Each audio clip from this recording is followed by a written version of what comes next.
Private land, where you drive on a private road or place, e.g. car park. The offense of drink driving may not have been committed as the vehicle must be driven in a public place. Some car parks are open to the public but have limited class of users. In this case you may escape a conviction for drink drive. For example, in one case decided by the courts, a university campus was held to be private land. Duress of circumstances. Where the driver fears life or serious harm to oneself or someone else, this may amount to a legal defense which may avoid not only a ban but also a conviction and criminal record. In other cases of emergency this may amount to special reasons to avoid a ban. See special reasons. Insufficient evidence. Sometimes the police are unable to prove you were driving. Being seen near to the vehicle may amount to prima facie evidence of drunk in charge but not drink driving. Sometimes the only evidence of driving will be a roadside confession by the driver.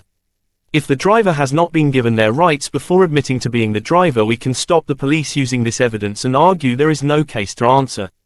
Even where you have been interviewed at the police station and given a full confession, we can prevent the confession being used in court where you have been denied certain rights, e.g. medical treatment or proper access to a solicitor.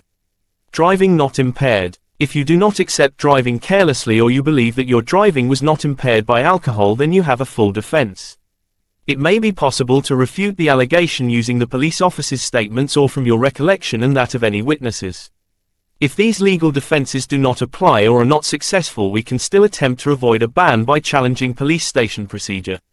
Legality of arrest and police conduct.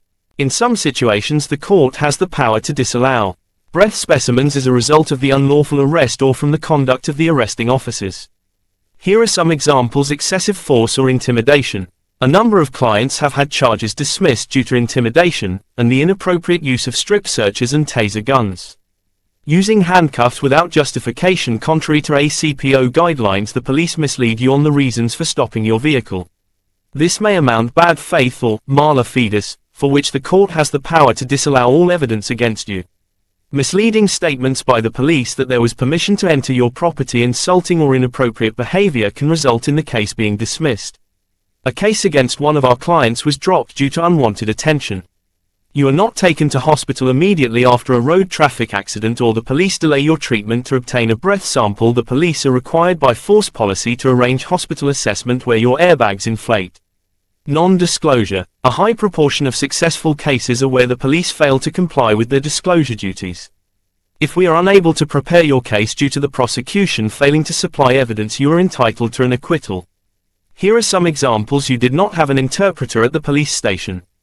Case dropped before trial due to the prosecution failing to comply with the duty to serve unused material. You had not consumed sufficient alcohol to exceed prescribed limit. Case dropped before trial after the prosecution failed to serve the CCTV from the breath test room. Discontinuance. In some cases we can persuade the CPS to drop charges before the case proceeds to court. This saves you the expense and worry of having to attend court. Here are some example cases dealt with by the firm. The matter was discontinued in advance of a disclosure hearing. You didn't need to attend for her trial. Notice of discontinuance served. Issue of whether the police followed the correct procedure. You was alone in her vehicle at a car park after consuming alcohol and called the police due to not being able to drive home, having been unable to contact her husband for a lift. The case was dropped after we persuaded the CPS the client had no intention to drive home. Plea bargain. This can be a quick way of resolving the case at the first hearing without the need for a trial. We offer a guilty plea to a less serious offense, usually drunk in charge, provided the prosecution agree to drop the drink driving offense.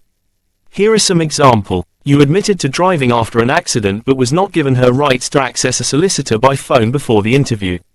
The prosecutor agreed to accept drink in charge, which meant 10 points instead of a lengthy driving ban. You were not told about right to solicitor by phone before interview after declining a face-to-face. 10 points imposed instead of mandatory 12-month ban after prosecution accepted guilty plea to drunk in charge. Special reasons. Special reasons can avoid a driving ban where no legal defense is available. In some cases even a criminal record may be avoided and your legal fees reimbursed. Here are some examples. Emergencies. You may have believed at the time of driving you had no choice but to do so despite having consumed alcohol. Where this happens, you may be able to argue special reasons as a way of avoiding a driving ban. The typical cases involve some kind of emergency. Cases have been upheld for medical reasons, e.g., getting someone urgent medical treatment, to avoid threat of personal safety or that of others, and where people have driven due to concern for missing children. Short distance driven. The courts can waive a driving ban where you have driven a short distance so that no real risk was posed to the public. Spiked or laced drinks. If you drank more than what you thought you were drinking, or the drink was a different type to what you thought, or someone added drink to your glass without your knowledge, we can obtain a report from our scientists to work out if the additional alcohol would have impaired your driving. Where this is confirmed, we may argue special reasons against a ban on your behalf.